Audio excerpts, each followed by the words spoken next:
This is the Fighter Pilot Podcast, episode 83.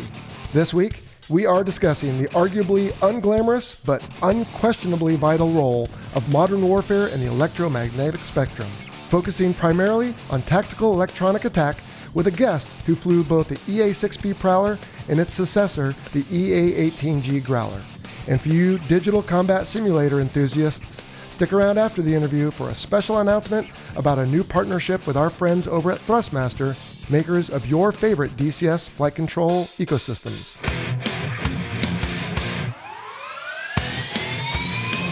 Bogeys now, 25644. He's way below us. I'll put tally ho, Hunter tally. Nose down. I think we've pressed him pretty good that time. That's tough. Welcome to the Fighter Pilot Podcast, the internet radio show that explores the fascinating world of air combat, the aircraft, the weapon systems, and most importantly, the people. Now, here is your host, retired U.S. Navy fighter pilot, Vincent Aiello. Hello and welcome to the Fighter Pilot Podcast. I am your host, Jello, and joining me in studio today is United States Navy Captain Dave Kurtz, call sign Minnie. How's it going, Minnie? It's going great. Thanks for having me. You bet. Well, glad you could make it. I mean, golly, you just live up the street here in Coronado, but it's been a little effort to get together. I was in Oregon last week, visiting family, hanging out, fishing, and having fun. And before that, you weren't too accessible, were you? No, we were trying to get together for a while and then being out at sea. So currently the CEO of USS Somerset based here in San Diego. And we were out at sea doing an exercise. Mm-hmm. And while the COVID pandemic was raging itself around the country, we were healthy, had an entire healthy ARG out at sea. And the decision was made that we should stay out there and be prepared to support the country as necessary. Mm-hmm. It worked out well. We have a healthy crew and we got a lot of great training done. But it's good to be ashore and good to be able to get together. Well, you had open barbershops and gyms. That's right. We did. We had the only open barbershops and gyms in the country. Never thought there was an upside to being underway, but I know you guys were out there doing good work. So we're glad to have you back. And let's start at the beginning, though. And we're doing a little different format from usual. You're going to be both our guest and our guest co-host. But let's get to know you. Where are you from? Where'd you go to school? What did you do before you started driving ships? I grew up in a town called Coatesville, Pennsylvania. It's about 40 miles west of Philadelphia, so remain a Philadelphia sports fan. But my mom was from Virginia Beach, so we used to vacation Virginia Beach all the time, and I would see the Tomcats fly over. So I got hooked fairly early in my life. Okay. So angled for the Naval Academy and got in there. And then after that, picked up NFO. Went down to flight school and ended up selecting Prowlers out of there. I wanted Tomcats, but ended up with Prowlers, which I greatly enjoyed. All right. It's a very NFO-centric aircraft. Mm-hmm. And so I felt like I was more part of the crew. But it was great fun. And interestingly enough, my uncle was a carrier suitability test pilot. He was an A6 pilot in Vietnam. Oh. And then he did a lot of the initial testing on the Prowler at Pax River. So it goes back quite a ways. Then I did a JO tour, West Coast, the second deployment of which happened right after September 11th. Oh. By that point, I was a tactics instructor in the Prowler and got to use my experience to help train the squadron and prepare us for that. Following that, went down to a Fallon where you and I overlapped a little bit there. Mm-hmm. Then a CAG staff tour. The Fallon tour was interesting. I don't know if you remember that a bunch of us went over and planned OIF in the Air Operations Center. So a shore tour with a 3-month deployment shoved in the middle of it. Mm-hmm. But that was great. A Marine and I planned all 800-some Prowler missions that occurred during that initial operation. Then I got to go over there and fly in it myself as part of the CAG staff. Cool. After that, I ended up as department head in Japan and didn't go to the Middle East for 12 years, which is interesting, nowadays for someone who's been in the Navy as long as I have. So I did my department head tour in Japan. After that, did a legislative fellowship in D.C., working for a congressman from Philadelphia. Not planned. It just happened to work out that way. Serendipity. But it was awesome. Yeah. Then I went to my command tour, at which point I transitioned to the Growler. So I took command of VAQ 132, and we were an expeditionary squadron. So we were land-based. Oh. And then we were the first squadron to deploy expeditionary to Japan. So we took the first Growlers across the date line, did our deployment over there. And in fact, I did my incoming change of command down in Australia. Nice. Who now fly the Growlers. My first day in command, I was on national TV in Australia giving a tour of the jet to the Australian Defense Minister, the U.S. Ambassador, and the chief of the Royal Australian Air Force. And then they announced that they were buying Growlers and became our first partners. So we can thank you. I was just the face on TV. It was all the guys in Pax River and Whidbey Island that were doing the hard work of selling that. And after my command tour, I went and did EW cyber stuff on the Joint Staff, got selected for nuke power, went through that whole process, was the XO of Nimitz. So in my deployment in 2017, that was my first return to the Middle East, like I said, in 12 years. Wow. And now I find myself here in San Diego. Finally, after 24 years of service, I finally made it to San Diego. And that is why you are currently the CO of the USS Somerset, because it's your deep draft, right? Correct. Yeah, the process is XO of a carrier, deep draft command, get to practice driving a ship and leading that crew, and then kind of on standby for selection for CVN command at some point in the future. All right. Well, golly, how many hours total? And break it down for me if you could. I didn't tell you I was going to ask this, but how many flight hours you got? I have about 2,700 flight hours. Mostly in the Prowler, I'm guessing? Yeah, about 1,900, just shy of 2,000 in the Prowler, and another 500 or so in the Growler. And then during my CAG staff tour, I ended up flying Super Hornets. Oh, so yeah, I was down in Lemoore, and there were no Prowlers down there. So in order to maintain currency, I got to fly that. You got in the Rhino. back of the F. Okay. It was good. Yeah. Excellent. Good. Well, we have a question coming up on that from one of the listeners. So you're just the guy to answer it. Great. And clearly you're the right person to discuss today's topic, because there is a lot that goes into this. First off, just the alphabet soup. There's a lot of 2 and 3 letter acronyms that begin with the letter E for electronic. Yes. EW, ECM, ECCM, ESM, EP. Let's start big picture and then work it down to what is electronic attack. And we're going to focus our discussion today mostly on that. Sure. But think of EW as the umbrella term, electronic warfare. All right. And then you have subsets of electronic warfare. So you have your electronic surveillance. That's listening. Let's build the picture just like you would with a radar. Then you have electronic protect. What are the things that you are doing as a blue force or as an individual unit to maintain your ability to use the electromagnetic spectrum, be it comms or radars? And then the electronic attack portion, that is the offensive portion of that. So EP being defensive, EA being offensive. Okay. Now we're going to delve into, again, the EA part of it today, but let's start back at the beginning. How long has EA been a thing, if you will? I mean, I'm guessing radar started showing up in World War II. So I'm guessing as soon as there was radar, there was counters, right? As soon as there were radars, there were counters, and it started with aluminum foil, with chaff. Yeah. Folks putting that stuff out to disrupt radars. As radars got better at being able to work through that, then you have to adapt again to counter everybody else's growth. What you really see in terms of the offensive nature of it, though, is during Vietnam. The Marines started to convert some of their A6s into electronic attack aircraft. Because of the prevalence of the radar-guided SAMs in that war and the toll that they're taking, you see the Marines start to add that capability. The Navy did it with the A3, with the Sky Warriors, so they turned it into the EKA-3B, the whale, and added that version in order to provide some of that capability as well. The Prowler comes around in the late 60s. First flight was actually 1968, about a week ago, May 25th, 1968. Right. First flight of the Prowler, and comes into service 1971. This is the Navy's chance to try and build a dedicated platform to provide this capability. I mean, you can see the proliferation of SAMs in Vietnam, and as they've grown and grown in capability as well, it obviously becomes necessary to have something to counter that in order to enable aircraft to do their job. Well, and on this particular episode, we're not necessarily going to delve real deeply into any of the specific aircraft, although I think you're clearly capable to do that. Maybe we'll have you back when we do.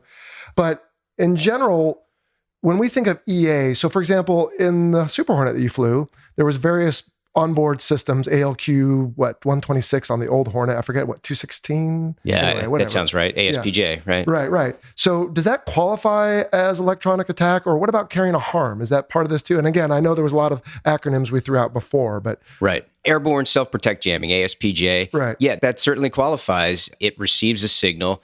The computer, in this case, sends a signal back in order to disrupt that radar signal and protect the aircraft. The difference with the Growler is that you put a man in the loop in order to make priority decisions with limited resources. So they can take a look at whether that threat signal is really a threat to the aircraft, or by using the ES suite, using those antenna, you can tell pretty well where that location is and then decide whether it's even worth going after that or not, and thereby preserving resources. ASPJ, kind of just a repeater, if you will, and it acts autonomously. And it's more defensive, I would argue, right? Yes, So absolutely. a Prowler and a Growler is a dedicated part of the whole strike package with a certain purpose that we're going to talk about in a moment. But if I'm just out there and I want to increase my survivability, I can put on different, like chaff, for example. Exactly. That's something to help survive, as is the ASPJ, towed decoys, all these different things. That's only going to protect that one aircraft. Oh, good point. Right. And so the Prowler and the Growler are going to be used to protect other aircraft primarily. Cool. Well, besides Prowler, Growler, and other airborne platforms, what other type of EA platforms are there? Are there sea-based, land-based, space-based? Well, you have the EC-130 is the primary one that the Air Force is using. They'll work mostly in the communications role out there. Now, Growler has communications jamming capabilities. The EC-130 is going to have a little bit wider frequency range. They can operate more power.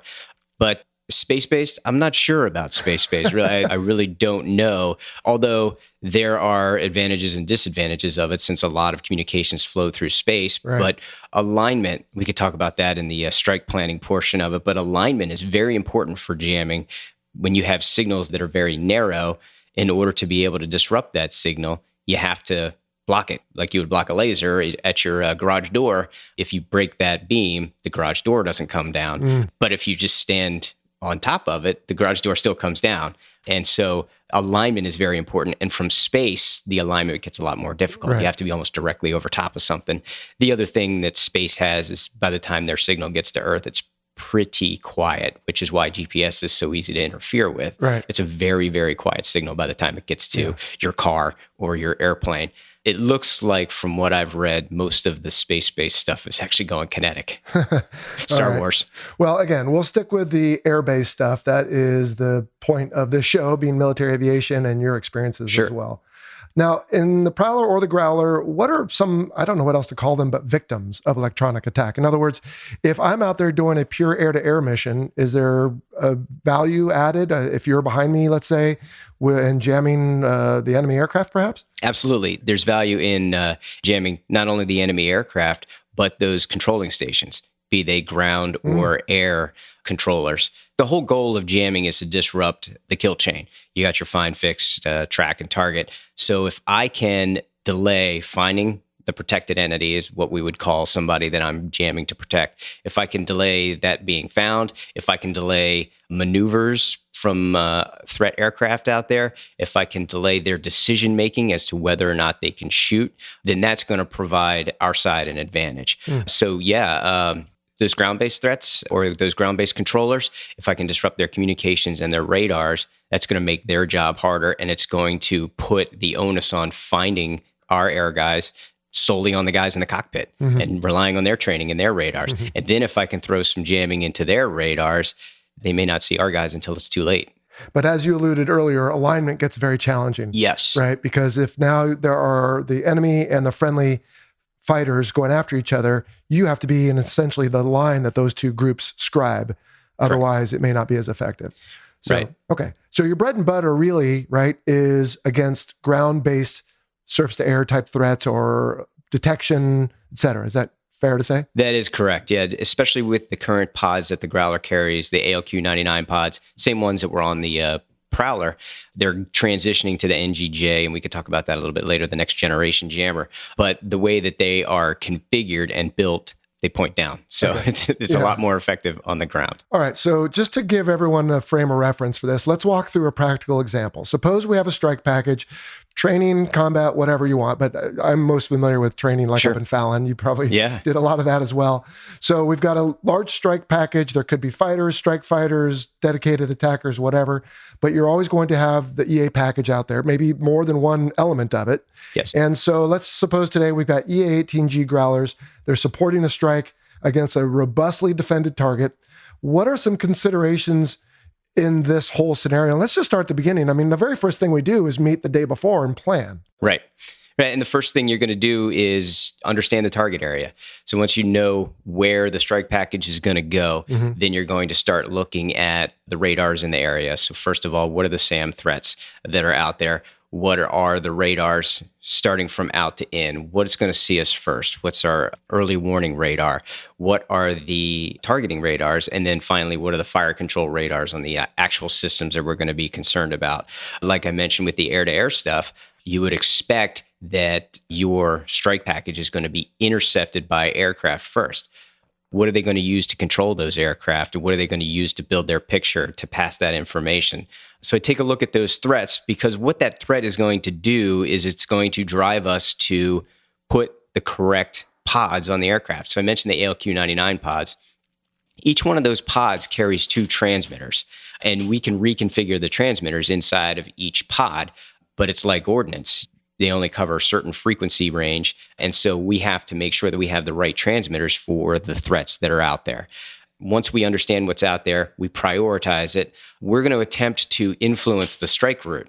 We're going to take a look at terrain. We're going to take a look at the angles. So the guys with the targeting pods are going to tell us what angle is going to work best for the time of day. And we're going to try to influence them to go through an area that provides either the least exposure to threat, or drives them, if they have to go through threat rings, drives them through the threat rings that we're going to have the most impact on. Obviously, we're going to be more capable against some radars than other radars. And so we're going to try to get you to a place where we can provide you the most benefit. So now we've built the pods up. We've influenced the package there. We now know the route. What we're going to do at that point is we're going to start looking at prioritizing our timing and our positioning behind the strike package. So you talked about alignment before. If you think of a radar signal as a cone, I want to be inside that cone, preferably with the protected entity between me and the radar on the ground.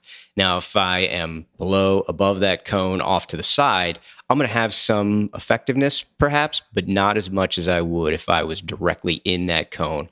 You think about radar as noise. It goes out, bounces off, and comes back. My goal is to be louder than that noise that comes back, and I'm going to be loudest if I'm right in line with the noise that's bouncing back off of the strike package. So I'll start building my alignment, positioning, and timing to ensure that I provide the best possible coverage for the strike package that's going in there. And I start talking about timing, I'm thinking both in terms of when I'm pushing relative to the strike package, when I'm bringing the jammers on, because if we are far enough away, they're not going to see us if we're beyond their radar horizon. Once I bring the jammers on, now they're going to start looking in that direction. It's like a beacon. That's hey, here we come. That is exactly right. Look here. And so if I do it too early, then I highlight where we're coming from. Right. If I do it too late, then they may already have a really good azimuth that they can start sending fighters or missiles down. So I've got to build that timing into it. And then, like I mentioned, transmitters are kind of like ordnance. I only have so much with me at any given time. I'm going to have to prioritize what I'm using it on. If I'm beyond the early warning radars now, or we're inside of the early warning radars, we assume that they've seen us, then the next thing I'm going to do is start transitioning to the next type of radar on down the line. Okay, so we talk a lot about radar. When you think of the electromagnetic spectrum, there's a lot more than just the bands, if you will, that are used in radar. Obviously, there's visual light. Yes. And you could, in fact, have coastal observers that are out there, and we're not going to do much against them, I presume. Our tactic for those would be trying to jam their comms. Now, if you think of VHF, UHF, those are line of sight. And again, alignment is going to be important. So we're going to try to get as loud as possible in terms of our noise to try and block those things out. Definitely one of the things that we factor in, hitting the comms part first. Got the coastal observers. Okay, now we're shifting to the radars. Now we're shifting to the actual threat missiles. And then kind of reversing it on our way back out to make sure that trailing shots are held off, or any alert launches that have happened for fighters and things like that. What about the infrared portion of the electromagnetic spectrum? Is there anything we're doing there necessarily? Not that we're doing in the Growler. So the things with the electro-optical, that's something that is not going to be something that we're going to be able to help with. However, talking about that kill chain, if I can force it, if you think of the early warning radars as binoculars, if I could take away your binoculars, now you're going to have to search through a telescope. If I could take away your telescope and now you're down to fire control radars, now you're searching through a soda straw. They are necessarily very thin beams because they want to track movement very, very closely so that they can guide a missile in there. Obviously, if you're searching the entire sky with a soda straw, it's going to be very difficult to find. But if I can then take away your soda straw too, and now you're just searching with your eyes, it's not going to leave you a lot of time because you're not going to have much range. And an aircraft flying pretty fast, you're going to have to make a decision. You're going to have to try and guide it in visually, which is going to be very difficult. Right. So as you said at the beginning, the idea is you're disrupting their SOP in a sense. Yes. Right. If they say, hey, everyone, here's what we're going to do. We're going to have people out at the coast with binoculars, and they're going to look for contrails or maybe even just with passive sensors to listen for either our radar or our comms or whatever. And then they'll pass that back to our early warning radars, which will have a big band or that big cone that you talked about that's searching. And then once they pick something up, they can hand it off to something a little more accurate or specific maybe. And then when it comes time to employ something else, if that's their modus operandi, then we can jump in there and say, oh, well, now you don't have this. Yes. Or now that's degraded, or this is denied, or something along those lines. And that can buy us time effectively, or options, or maybe by the time they get it figured out, we're gone. That's correct. Yeah. And we would call that entire system an IADS, an integrated air defense system. So that's everything that is going into the defense decision-making process. And if we can just delay a decision, then we're going to buy time and hopefully make their problem harder. So proximity to the protected assets is important, right? In other words, you guys can't just be 500 miles behind us. And of course, we want to be careful of getting too specific with anything here, but you don't want to necessarily be right in with us either, although it may depend on the threat. And then if we go in from one direction, but go out another, sometimes it's too hard for the folks that were with us to go in to get there to help us on the way out. So we might have other elements down there? That's right. And we would try to fly with as many as we could in order to, one, it helps our alignment. So the more that we have spaced out a little bit, we're helping to solve our alignment problem. If we have an ingress and an egress jammer, we're going to defend against those trailing shots. We're going to defend folks on the way out. And from the more axes that we can provide those effects, again, the harder the problem is going to be. And if you've ever seen it on a radar, it can look like snow on a TV. It can look like false targets. Again, so now what am I shooting at? I don't know what I'm going to shoot at. Maybe they waste missiles shooting at things that aren't there, or maybe they just don't shoot because I don't know what I'm shooting at and I don't want to get in trouble for wasting a missile. Right. So these are all the things that are going into our thought process to try and delay their thought process to enable guys to get weapons on targets. And just a quick aside on that, having been at Fallon a couple times, and you were as well, for those who aren't maybe initiated, that is why Air Wings go to Fallon together for a month. Yes. And I presume it's the same in the Air Force. I don't know if it's Red Flag or something else, but Fallon is equipped with different real world and simulated sensors where we can actually assess how well it went. So when 40 airplanes, let's say, of a Air Wing go out and do a strike and they all come back to the theater afterwards to debrief, there can be actual video that the folks on the ground can play to say, here's how effective it was, or here's how your alignment was. So we can get actual feedback on how we're doing. That's exactly right. And you can get the SAM operators, whether they're simulated or real, there in Fallon to operate on a specific doctrine. And they can then report back, I wouldn't have gotten a shot off, or I still got a shot off because at this range, at this target. But when you see it on video, you can really judge how effective your planning and your execution was. And in reality, a place like Fallon, Red Flag, even up at Mountain Home in Idaho for the Air Force Base there, those are some of the few places that we can actually go out and do this.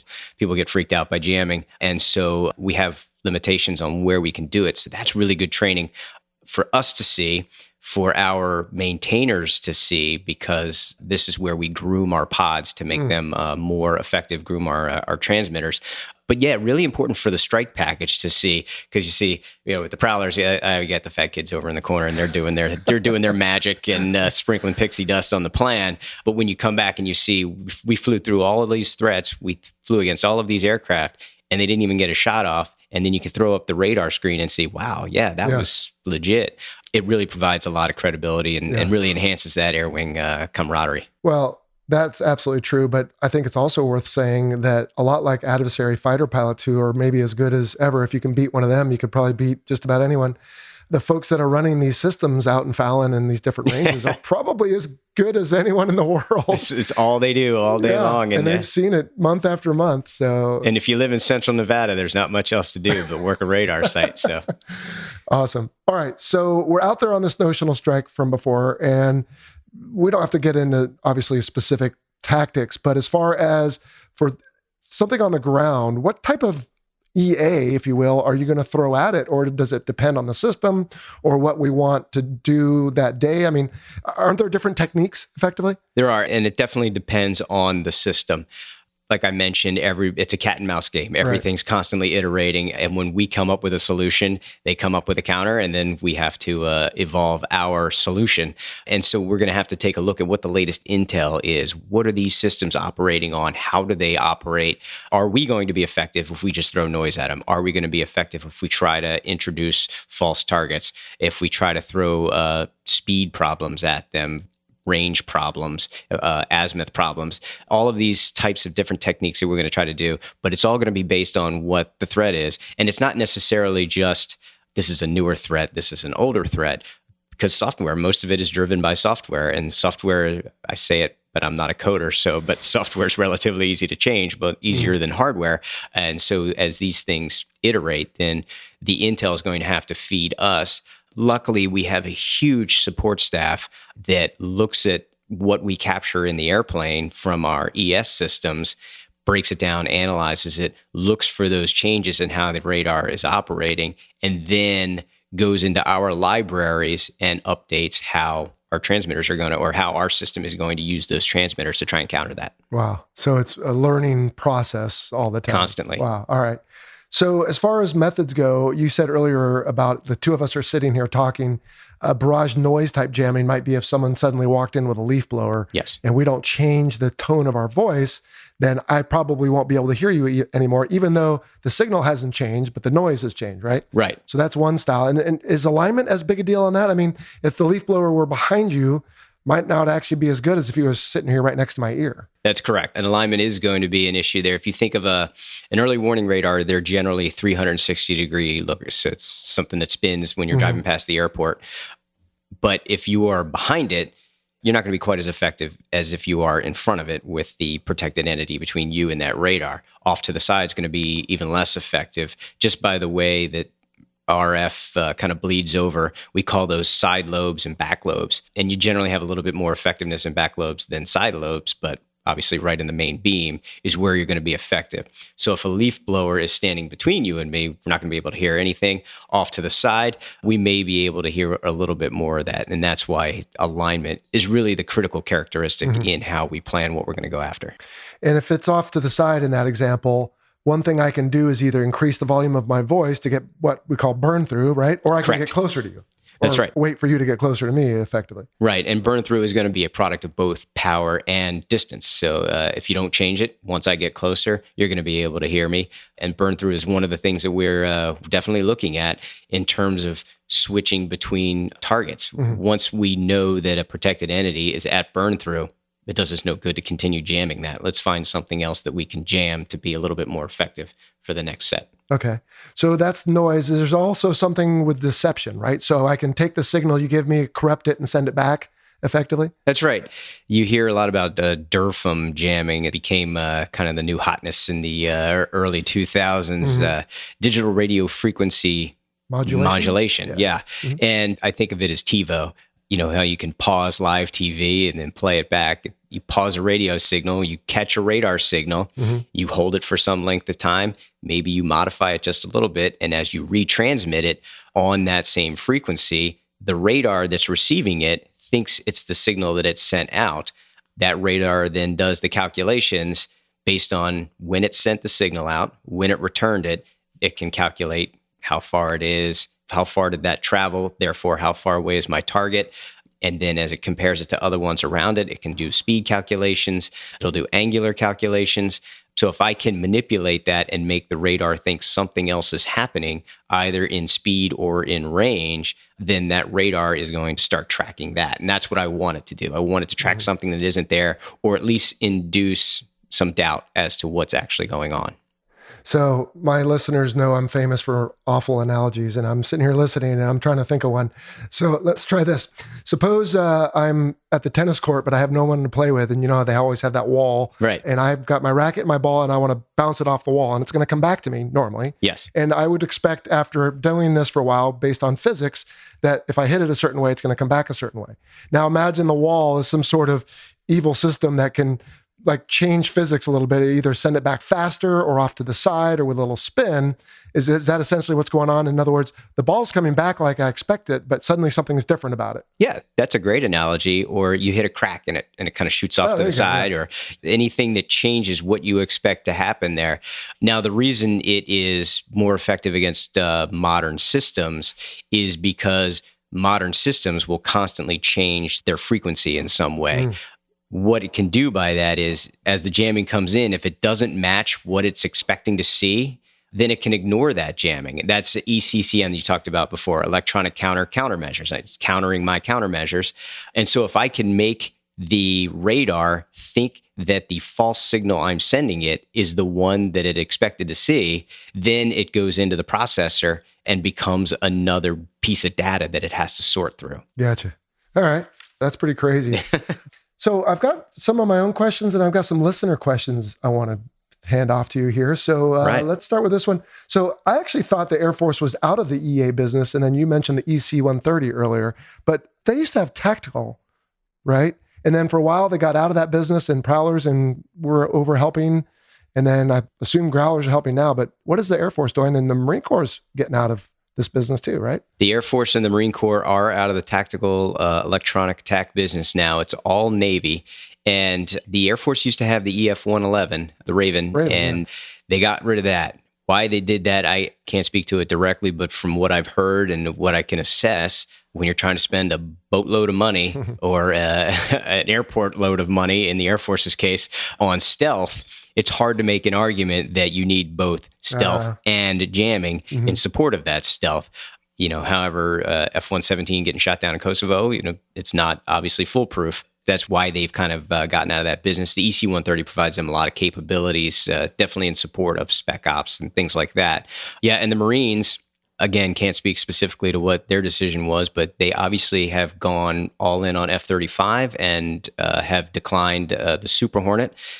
And the F-35 has some capabilities, but again, I assess not being fully up to speed on what they can do, mostly self-protect with a little bit of probably bleed over.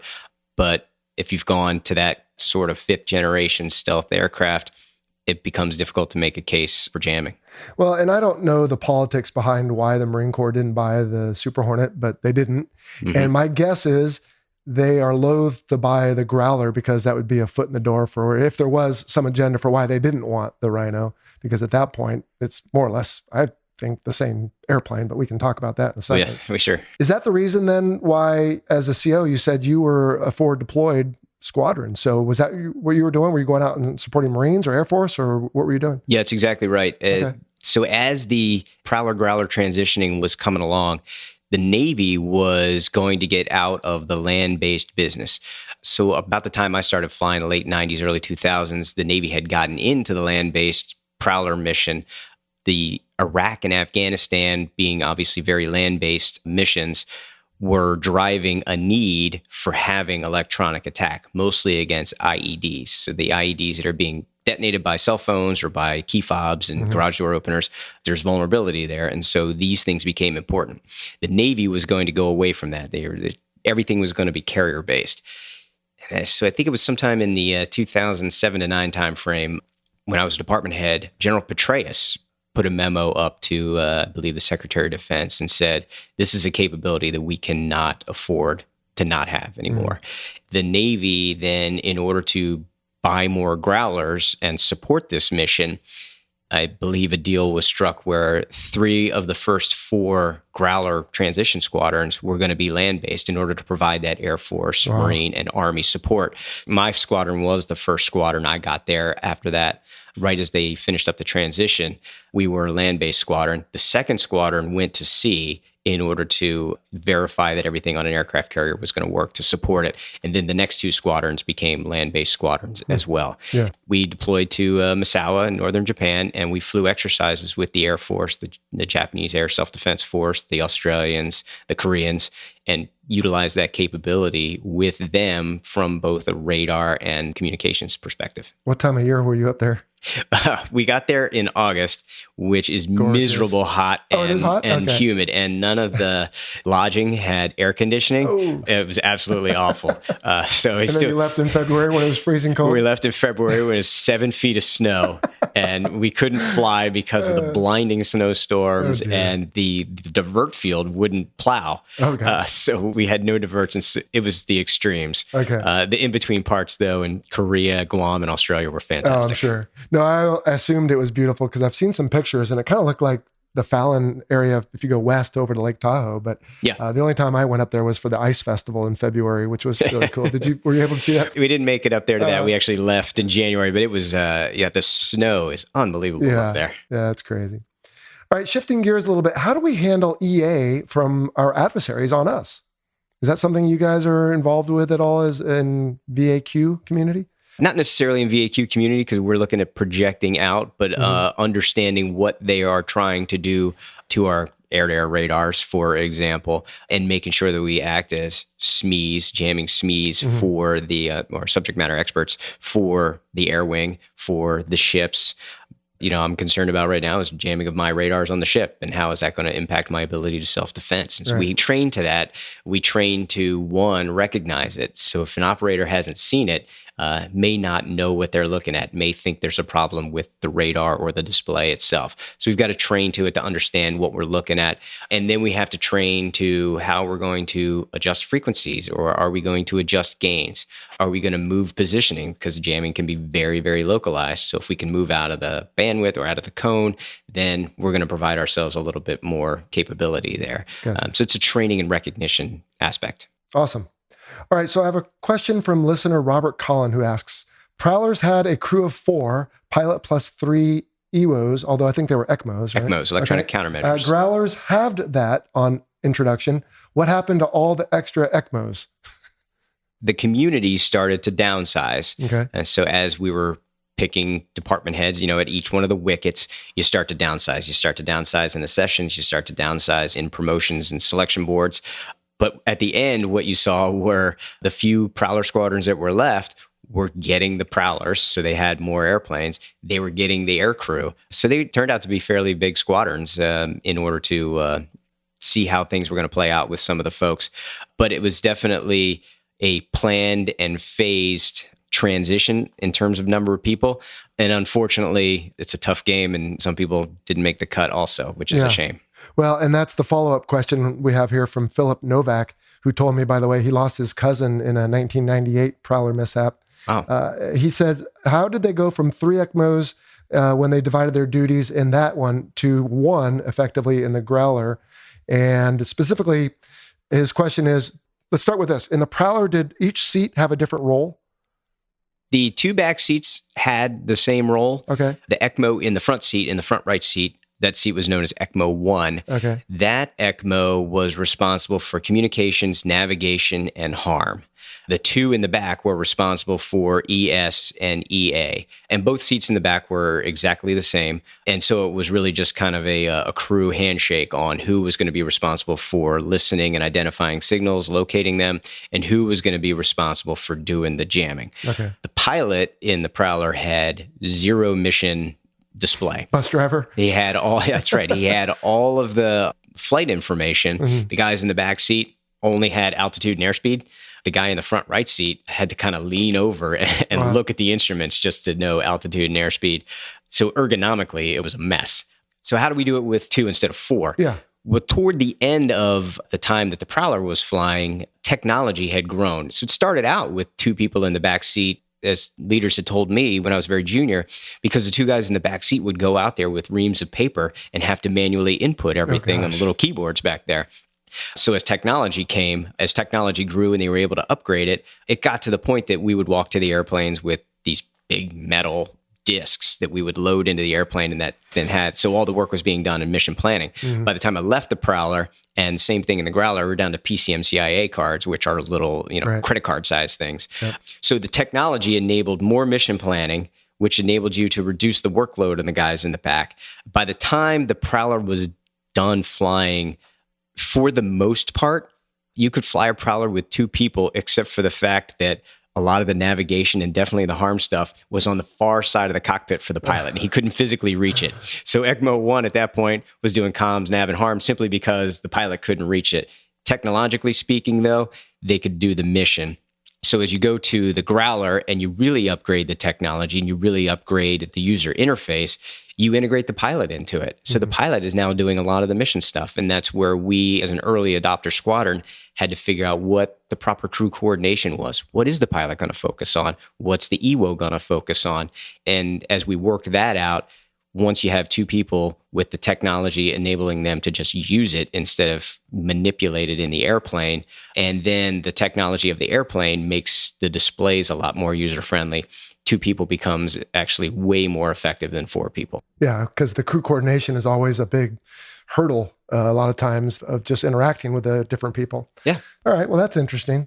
And I think that's partly why a Growler pilot, or EWO for that matter, is not necessarily a Super Hornet pilot, even though it's basically, and again, we're not going to talk specifics on those two airplanes. We'll come back to those hopefully on another episode. But I mean, for all purposes, Growler is a F frame, right? Yeah. Then they put the wingtip pods on, they put some different antenna, they plummet differently. I know the displays are different, but it's based on the F, but it doesn't, the mission's not the same. And as we have a question coming up, it doesn't fly the same either. Right. And from my early days at Fallon, when we were, this kind of was in the nascent development stage, what I thought was going to happen, and I don't know if this happened or not, was that every aircraft coming off of the Boeing line was going to be plumbed for Growler. It's like 500 extra pounds of wiring or something throughout it. And then you could say between a deployment, a Growler lands heavy because it's got those pods underneath. Right. Each one weighs 1,000 pounds. So if a Rhino takes off and drops its bombs and comes back and lands, it's a lot lighter than a Growler that comes back and lands with 3,000 pounds every single time. Right. So in order to kind of spread that stress out across the fleet, one of the ideas was, let's make them all Growler insides, and then between deployments, we can shift all the stuff around and kind of spread that out. I don't know if that ever happened or not, but I thought that was a good idea. Yeah, interesting. Okay, and so that is the next question I have here from Jackson Reams, who works on Growler wingtip arrays and power supplies. He says he's curious how the antennas on the wingtips, the extra body antennas, and the jamming pods affect maneuvering performance compared to a Super Hornet. And you said earlier you had a chance to ride in the back of the F. Yes. But I'm going to take a stab at this because, again, you put all those pods on there, and this thing's going to wallow around a bit. But now, when you're deployed, will you always have, 3 pods or 5 pods? How many pods are you going to have? Generally carry 3 pods on the aircraft, so you have room for fuel tanks and you have room for harm. Yeah, okay. So is a 3-podded Growler going to fly like a, let's say, 3-wet Rhino? It is. It's going to perform similarly, although the pods are 1,000 pounds versus 2,000-pound drop tanks on the Rhino. But yeah, it's sluggish. The wingtips and the antenna that kind of ring the aircraft, they're flush. They don't make much of a difference. Okay. It's really the pylons, just like in a Rhino with the cant on the pylons, and those 1,000-pound barn doors that are out there that affect the performance. Yeah, you're not burning the fuel out of them so that they're empty at the end. Okay. That's correct. Fair enough. Joe Kunzler asks, how did EA go from radars for fellow planes to jamming radios and IEDs in support of the boots on the ground? You kind of touched on this already, but someone along the way said, hey, wait a minute, we're losing a lot of soldiers to these, remote controlled devices. We have things that can jam, and someone figured out it could be done, huh? Exactly, yeah. And I assume this is Prowler Joe up in Whidbey Island, who I know. So good. He wanted me to ask you about FCLPs, but I'll stay out of that one for sure. The Afghanistan. You think about Afghanistan. I think they had maybe some old Russian SAM or something, and that was destroyed on night 1. Prowlers were flying and providing communications, jamming support, and things like that, where there were no radar threats. But yeah, the IEDs started becoming the primary threat over there. And once you realize that the IEDs are operating via RF, and that the frequency spectrum allows us to have an impact on that, it became a primary mission.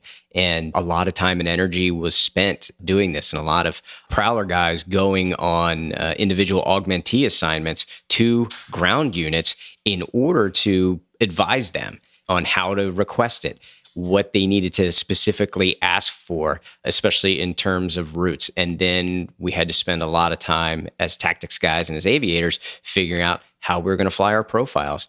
How far out do we need to be? How far out is too far? What can we do? Can we detonate it before they get there, or can we prevent detonation? And what's the right answer? And a lot of it, again, depends on the threat. Yeah. David Swafford asks, can a jamming pod operate at maximum capacity and steady state, or will thermal loading factor into how the EA can be deployed? And again, if we want to steer away from sensitive subjects, I don't know if this is a one of those or not, but is there a limitation for you guys on, obviously you want to tailor it to what we're seeing out there, but is time also an issue? It isn't. First of all, the ALQ-99 provides its own power. It's got a propeller on the front for a ram air turbine. As it goes through the air, that propeller spins, and that's what provides the electricity. So it doesn't use any of the aircraft generator electricity. It provides all its own power, and then it's also got air access. It's got natural cooling. It's just cold air. That's all it is. It's cold air flying around it and flying through it. And if you look at the underside of a jamming pod, of an ALQ-99 pod, we call it the canoe. It's a fiberglass canoe, first of all, so it lets the RF energy out, but it also just allows air to flow through there. All right. Jivo says, when or how does the EA community learn their adversaries have technology capable of defeating or overcoming theirs? Is it only during a conflict? And again, I think you kind of touched on this before, as far as we can get feedback from how we're doing, not just in training, but in combat. Absolutely. Intel, of course, is a big part of this. So everybody's watching everybody all the time, which affects the way that we operate. But as we gather intel from watching other people's exercises, we can kind of build this library up. But the other thing that we're going to do is every time we're flying around, especially in the Growler, which has a much, much better ES suite in terms of frequency discrimination and location data, it's just sucking in all this information and building up a library. And we can come back and analyze that, and we can send that back to the experts who will look at it and look for those little changes and then make adjustments in how our jamming techniques are going after those things. However, things that they don't want to show us, they want to hold their cards close to the vest. And so I expect if conflict happens, we're going to be surprised by a lot of stuff. And there are going to be a lot of people back home that are going to be poring over this data, looking to find those changes in their capabilities. Is there a whole office dedicated to this, like in China Lake or the Pentagon or somewhere? There are multiple offices, guys that build the libraries, guys that code the stuff that goes into the airplane. There are some smart guys at Johns Hopkins that take a look at this stuff. There were a few folks that, well known as the experts in this. And we used to say, let's make sure they fly on different aircraft if they're coming out here to Whidbey Island to brief us. We don't want these guys going down. Well, they probably work in buildings with no windows and have to go through access points, because this is, again, cutting edge stuff. Yeah, unusually close to Fort Meade. Yeah, there you go. Christopher Franklin asks, what measures are taken to reduce radiation risk for pilots and ground crew on both platforms? Are there any differences or improvements with the Growler as compared to the Prowler? And before you answer that, Minnie, because I think it's related to these other two questions I have. One is from Tom Little, who wants to know why the difference between the Prowler and the Growler canopies, how it looks. And then we have a phone call about this too. So let's give that a listen. Hello, this is Dex from Lodi, California. B52H, check 6. Hey, the EA6B Prowler had that goldish tint to the canopies, the Faraday tint, I think we can call it. And when I look at the E18G Growler, I'm not seeing that. Is there a reason why the Prowler, who has the same mission, but with less crew, does not have that golden Faraday tint? That's the question of the day. All right, I'm out.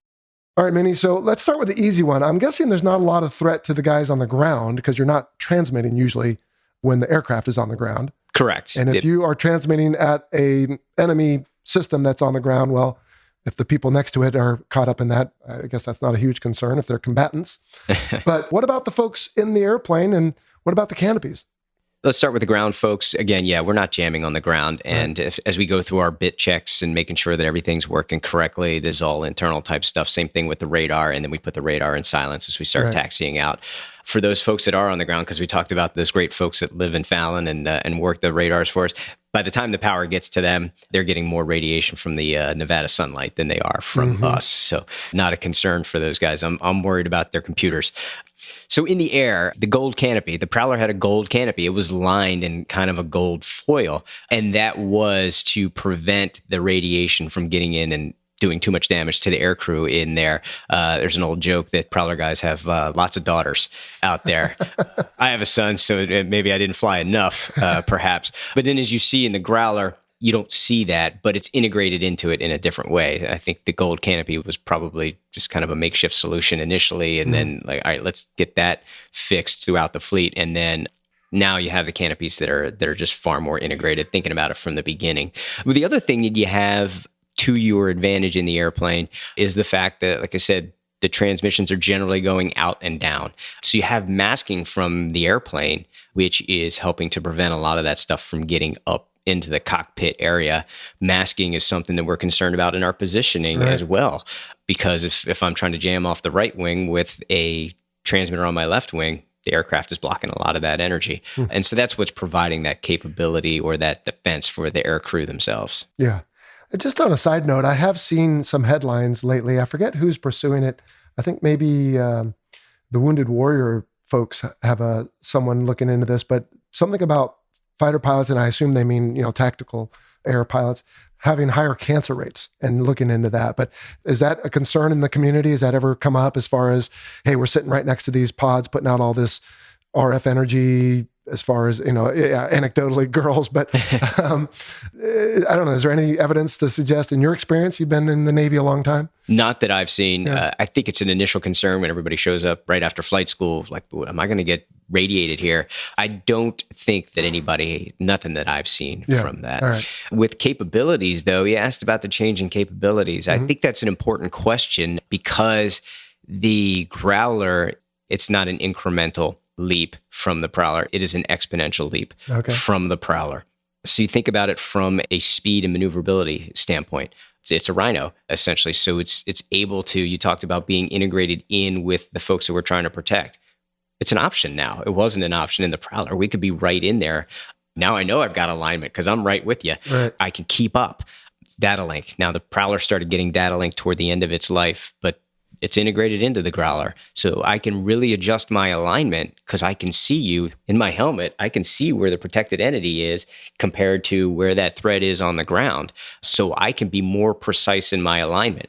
In the Prowler, I had to listen to the strike lead say, we're coming right 45 degrees. Our new ingress axis is this. And now I've got to scramble and do mental math and draw it out on my knee board. How am I going to maneuver the airplane to make sure I have this alignment on there? So from that perspective, we're going to be a lot more effective. From an ES perspective, with those antennae around the aircraft instead of just in the tail of the Prowler, I'm going to get a lot more precise location data of where those threats are. That's going to enable me to fix my alignment. It's going to enable me to make better recommendations to the strike lead to avoid pop-up threats. And that's just great. I've got an air-to-air radar with AMRAAM, so I can defend myself, which may help when resources are limited. I don't need escorts, perhaps, or maybe I just need one escort who can act as a wingman. The ability to defend ourselves enables us to drive a little bit closer, which is going to make our jamming more effective. And it's also going to enable us to stay on station a little bit longer.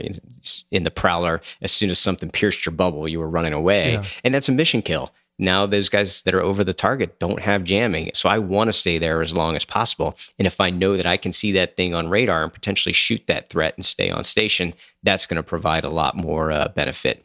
From a maintenance perspective, we talked about it essentially being a Rhino. It's somewhere greater than 80% commonality.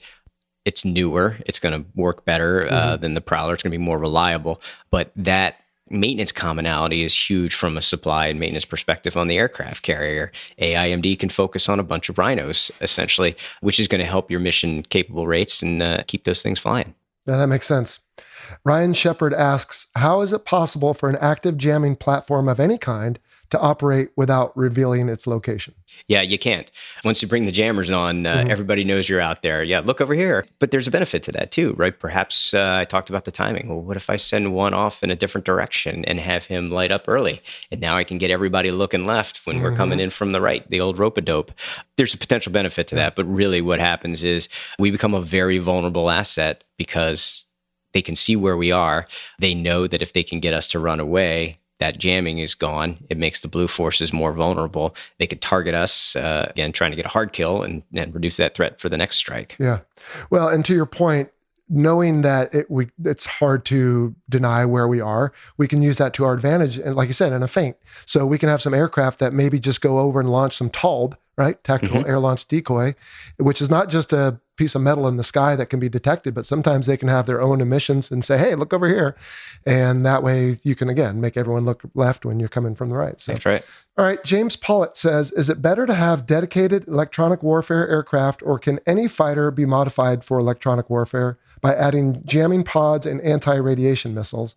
And along the same lines, is it better to have entire squadrons dedicated to electronic warfare, or should it be a mission that all fighter squadron are trained for? And before you answer, Minnie, I'm going to take that second one, because no, it's hard enough to do everything we have to do in a VFA squadron.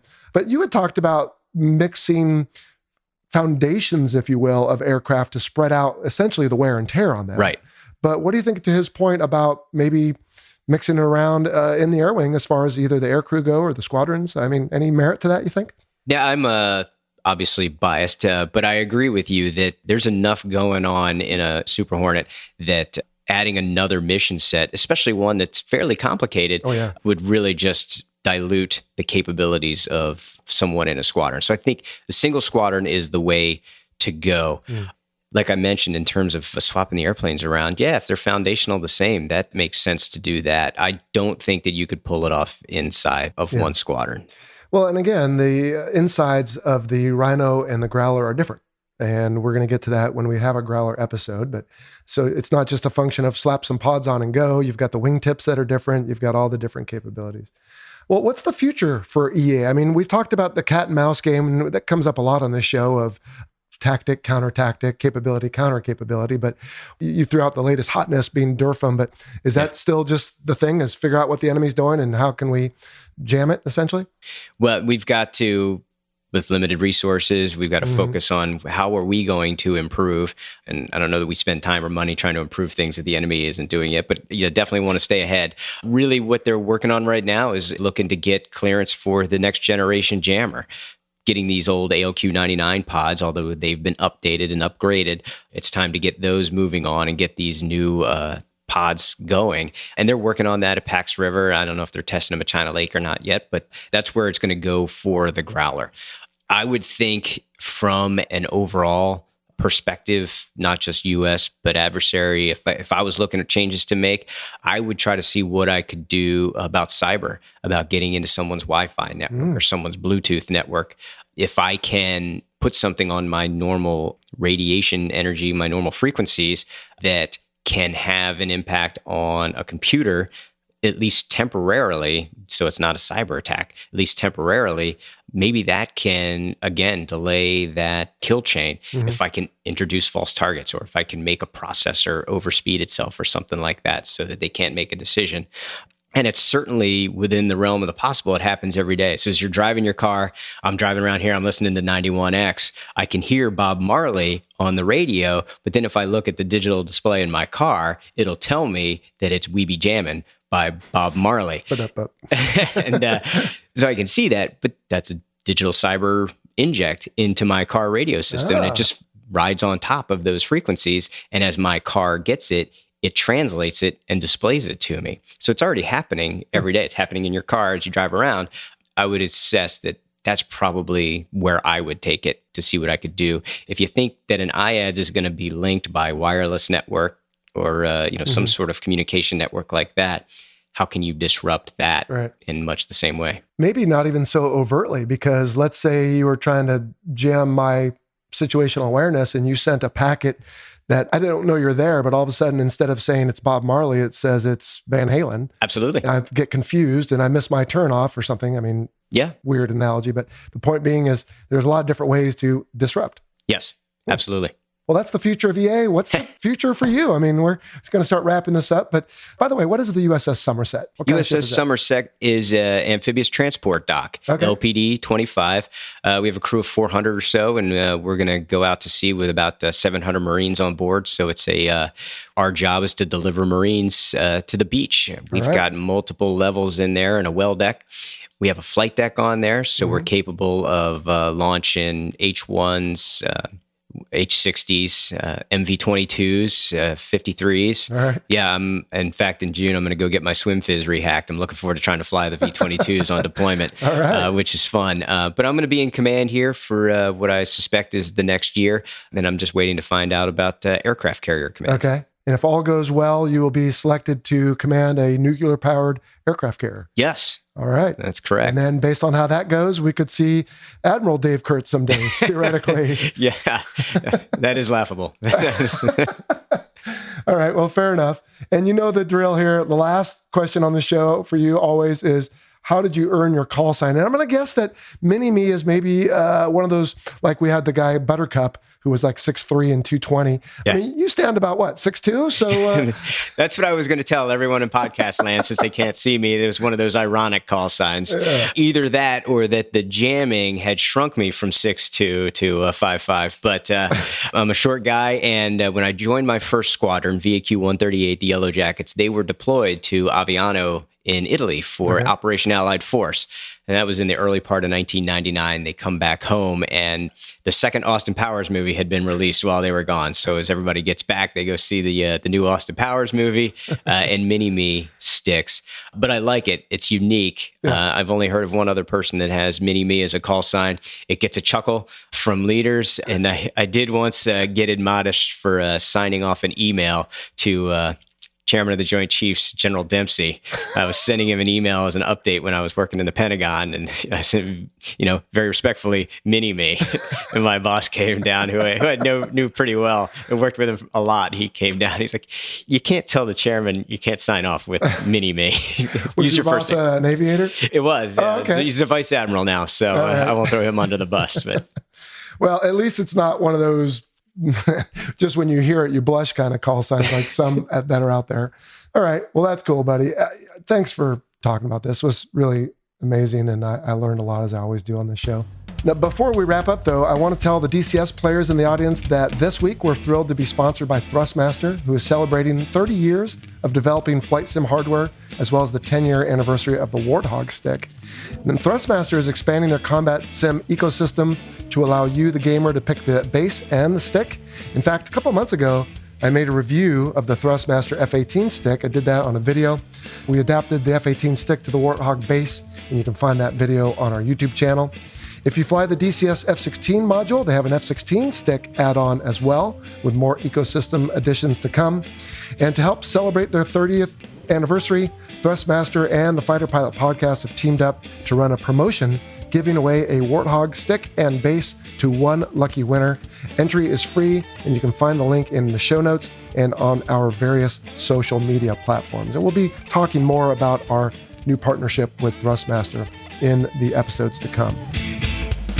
Before we wrap up today, we want to recognize our new supporters. That includes Patreon strike leads Jackson Reams, Peter Farmer, BJ Kerwin, Matthew Edwards, and Robert Collin. We also have a new mission commander, Brock Kreckelberg, and a new air boss, Matt Sothorn. The views expressed in this presentation are the personal views of myself and my guest and do not necessarily represent the position of the Department of Defense or its components. Minnie, that was a lot of fun and hugely informative. Thank you. Thanks for joining us today to explain electronic attack. I had a great time. Appreciate it. You're welcome. All right. And for the rest of you, thanks for joining us. We'll see you back here next time on the Fighter Pilot Podcast. So long. You've been listening to the Fighter Pilot Podcast, brought to you by BBR Productions. Got a question for the show? Send an email to questions@fighterpilotpodcast.com or leave a message on our listener line at 877-MACH-101. That's 877-622-4101. Be sure to check out our website at fighterpilotpodcast.com. You can also find us on Facebook, Instagram, Twitter, and YouTube. For exclusive Fighter Pilot Podcast content, check out our Patreon page. Please like, Follow and subscribe to the show, and don't forget to share us with your network. Thanks for listening.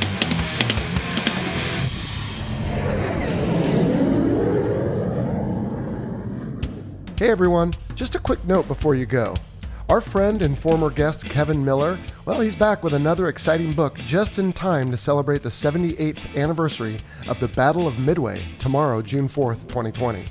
The Silver Waterfall is historical fiction, offering a glimpse into the lives of the American and Japanese sailors and airmen involved in this epic and pivotal naval battle. The book is available on Amazon, and if you purchase it through the shop page on our website, fighterpilotpodcast.com, it costs you nothing more, but it helps support your favorite show. Thanks.